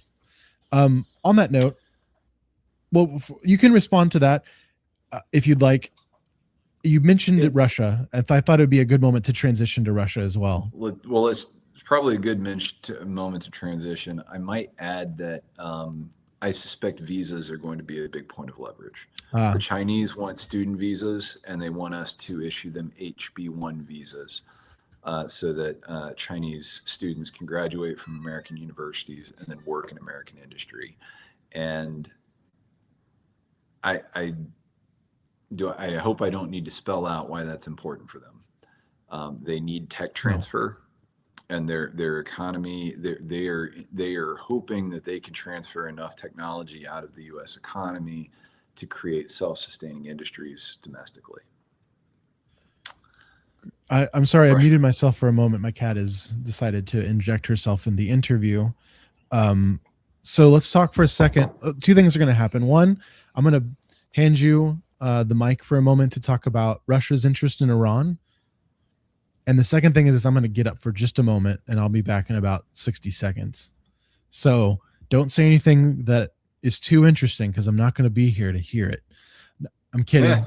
Please tell the audience a little bit about Russia's interest in Iran. And when I get back, I think we'll answer a question that's been sitting on the screen for a long time, which is this one.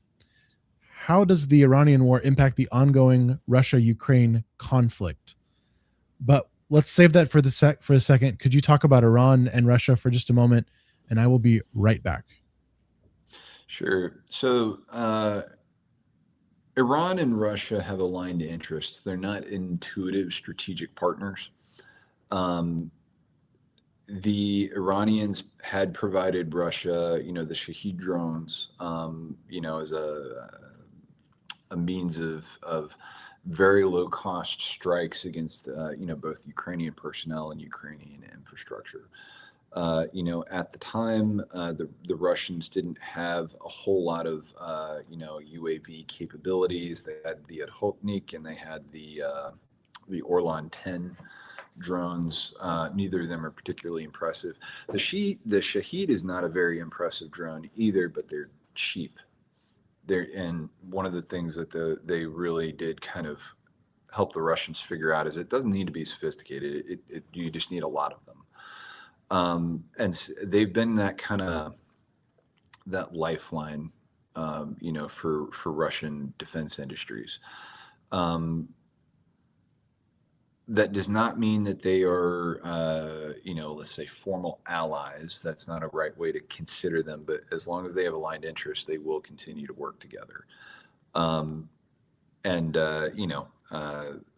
right now, there's probably never been a moment where they could have a deeper potential strategic partnership. Simply because they're both at war and they're both at odds with the United States and the West. Iran and Russia, Iran really benefits from a lot of Russia's illicit finance networks and vice versa. So, if you need to launder money or get around American sanctions, Russia's a very intuitive partner.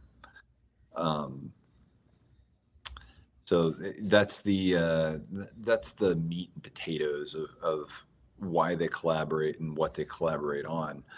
I'm sorry, can we pull that question up on the screen again? Yeah, absolutely. The question was, how does the Iranian war impact the ongoing Russia-Ukraine conflict? And I actually wanted to ask you as well about the lifting of sanctions temporarily. First of all, I didn't understand what the policy was, genuinely a little ignorant. And then second, presumably if oil is more expensive, Russia's benefited in its conflict with Ukraine vis-a-vis this Iranian conflict? Yeah. So the intuitive thing to observe is that yes, if oil prices go up and there's reduced supply on the market, then Russia gains more leverage, and there's a little bit of a lifeline. Before the Iranian war started, the Russian economy was really in dire straits. They were really, really struggling. And when this shot, oil prices up above $100 a barrel, that's a breath of fresh air for Moscow. The issue is that Moscow is not actually getting nearly as much reprieve from this as as one might suspect. The higher oil prices do help. But the data that's coming out this week, I mean, Vladimir Putin was raising the alarm about it in Russia himself. The data that's coming out even this week suggests that the Russian economy is crumbling. They are really up in a hard place. Russia, in order to fully mobilize for this war, they haven't fully mobilized the Russian army. They haven't declared it a national crisis that means a full call to arms for all young men, but they have spooled up their defense industries. And I would argue that they're not too far away from peak production in terms of munitions and war material. But when they're getting what the lifeline for their economy is, what the sanctions have damaged the private sector in Russia to an extraordinary percent. So the Main Street economy, the guys that are managing, any of the Russian corporations, they're all very, very hard up because they need access to the U.S. dollar in order to trade abroad. Still about 90% of global transactions happen in the dollar. So that's the first piece. The second piece is that the oil and gas revenues that come in from Rosneft and Gazprom, the two Russian state-owned energy conglomerates, that provides an enormous amount of revenue for the Russian government. In a normal year, it'd be about 40%. The last time I saw the numbers, they had spent something on the order of 120 billion a year on their defense budget. And so, I mean, they are running extraordinary spending. They are running a large budget deficit that their economy is not really capable of underwriting. And that's a massive, massive problem. They use the oil and gas revenues to shore up those deficits as best they can. And they're getting a little bit more revenue in oil and gas from the higher prices. And for Russia, that's all well and good. Every little bit helps, but none of that money makes it to the private sector. That can go into the Russian state spending, but the private sector is where countries rise, succeed or crash. There's lots of good examples of this, right?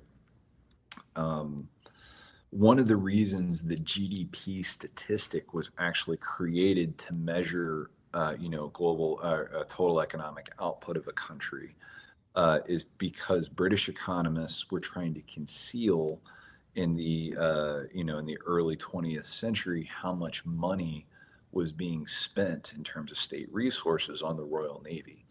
At one point, about half of British gross domestic product was being spent maintaining the Royal Navy, and that's not something you want the British public knowing. And so you invent this term called gross domestic product that doesn't just include private sector output, it includes public sector output. And so you can tell them that the economy is growing every year. And state spending and state borrowing drives that economic growth. And and you don't conceal, and that was kind of part of the British chicanery, in the early Keynesian era, to kind of conceal from the public how much of their natural resources were being spent on the British Navy. For Russia, it's kind of the same thing right now, right? Like if you look at their headline economic numbers, they're declining just a little bit. Like they're not having good headline growth. At the minimum, they're stagnated. Yeah. Yeah, but the real story is underneath the numbers. They're moderately they're only slightly underneath. They're only slightly negative numbers on growth. Because they're spending they're borrowing as much as they possibly can sustain, and they're putting all of their money into the state-backed economy, particularly around the war machine. But the private sector is withering and dying. It reminds me so much of the biography. I'm currently working through a couple biographies of Stalin. That prioritization of the Soviet economy, collectivize agriculture, and focus on heavy industry. Put tanks and planes and maybe send some of them to Spain, but do it all and basically do nothing else. It's funny how that parallel happens. And now that we're on Russia, I'm going to reference the book again, Hybrid Warfare. Subheader is The Russian Approach to Strategic Competition and Conventional Military Conflict. If you've made it an hour and 47 minutes in, you probably know that we're talking with Curtis Fox. So I won't do the typical radio thing where you remind everyone what you're listening to, like everyone in the audience is a goldfish. But I will say that we're now in the meat of why Curtis is here, to bridge that gap between Iran and Russia for us, and to talk about Russia in a broader sense. And we've whet our appetites here a little bit with some of the things that have just been said. And I wanted to ask a couple follow-ups on what you said, Curtis, which the first thing that came to mind when you mentioned Russia's economy, and particularly that line about crumbling, I feel like I've heard that since the war started. And so I was wondering if you could talk me through why it's different this time and what crumbling means. Like, does crumbling mean collapse, or does crumbling mean we'll see something like little signs that something's gone wrong without a complete abandonment of the project in Ukraine? What does crumbling mean, and why is it different this time than some of the prognoses that we've had over the last few years? Well, that is the question, right? And when I say crumbling, what I mean is it's getting really, really bad. And the leverage that we're looking for in these sanctions is gross political instability. The Russian, the what we're looking for is that the Kremlin can no longer really sustain industrial output to keep this war going, and they can no longer recruit soldiers to keep the war going. And the public is now they're now facing intense public backlash for the condition of the economy.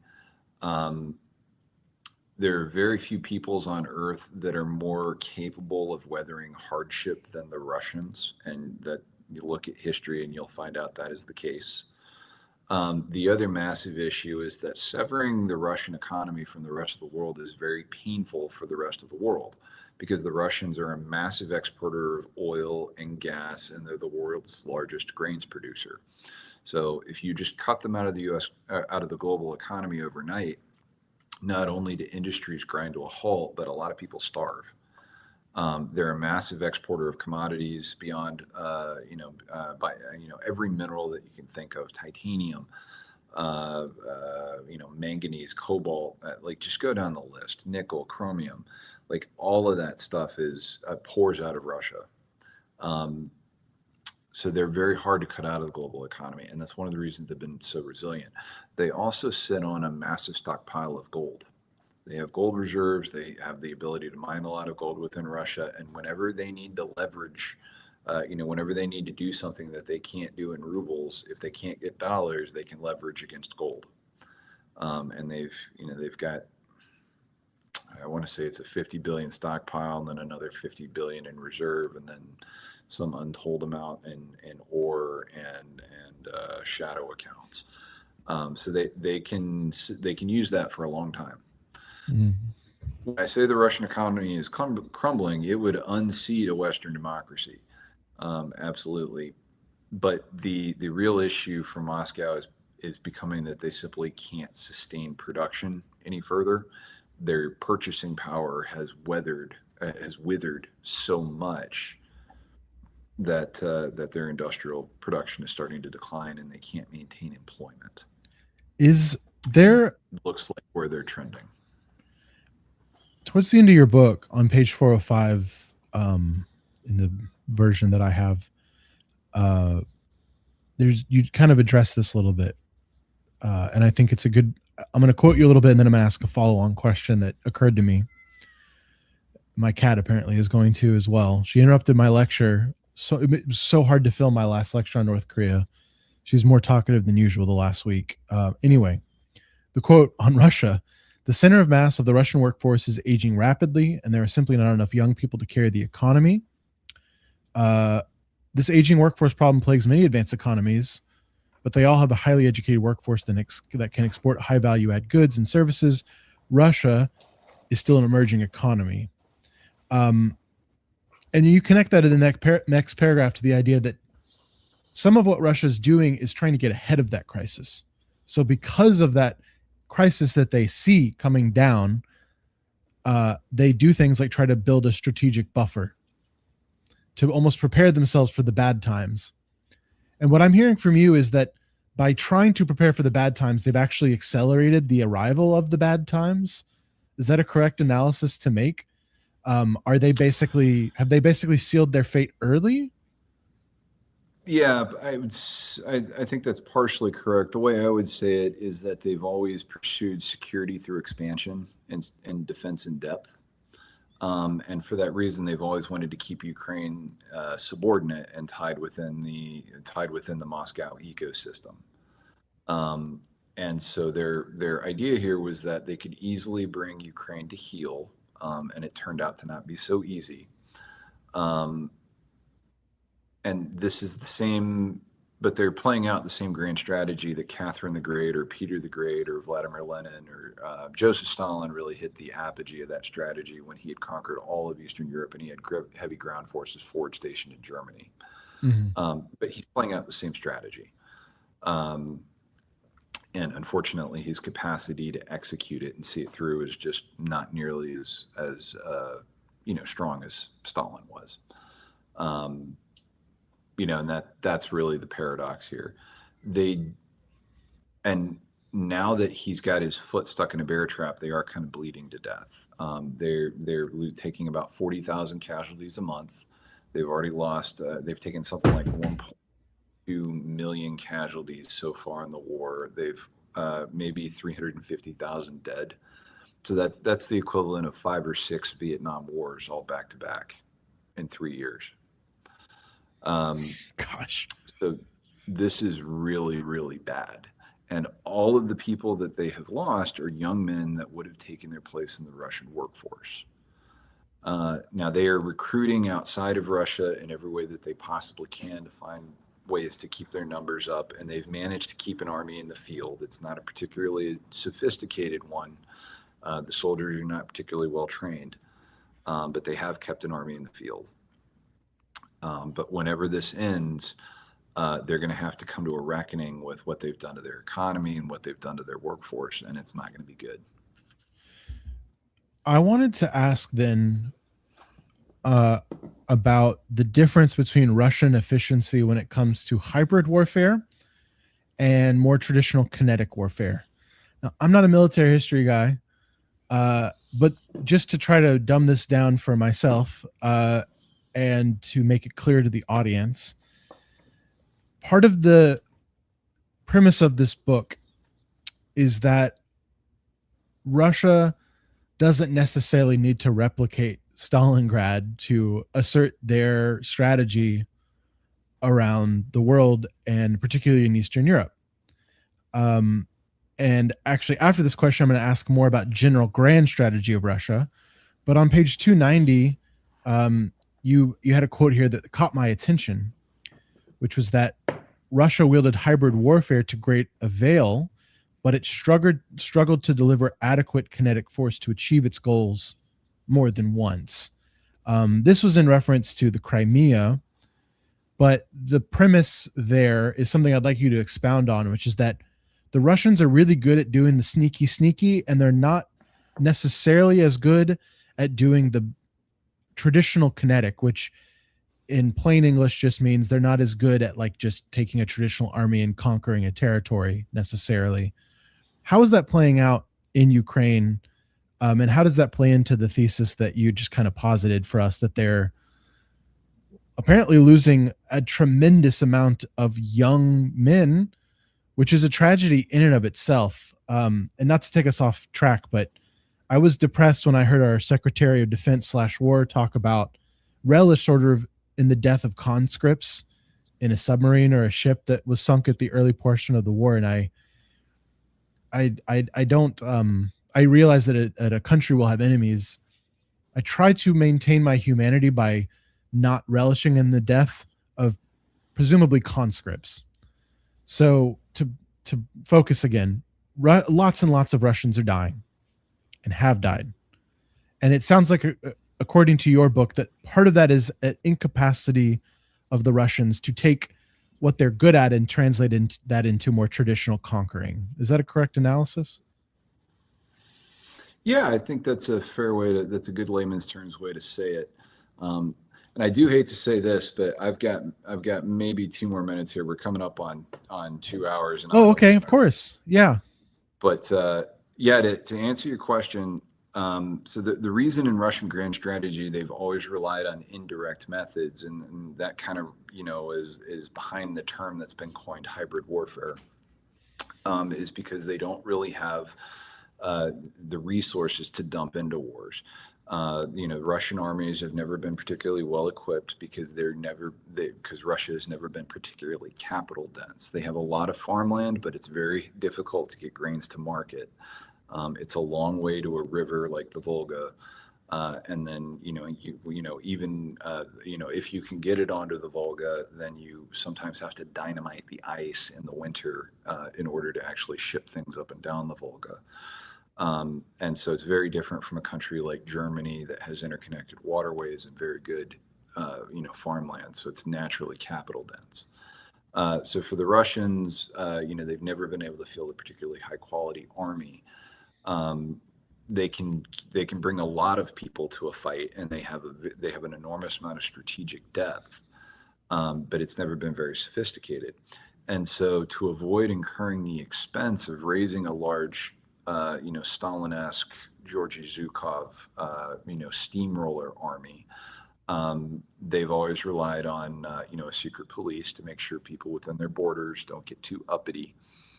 And they've always relied on, using coercion, diplomatic, financial, economic, informational and cyber coercion are new tools in order to try to make sure that they can achieve their strategic objectives at low cost.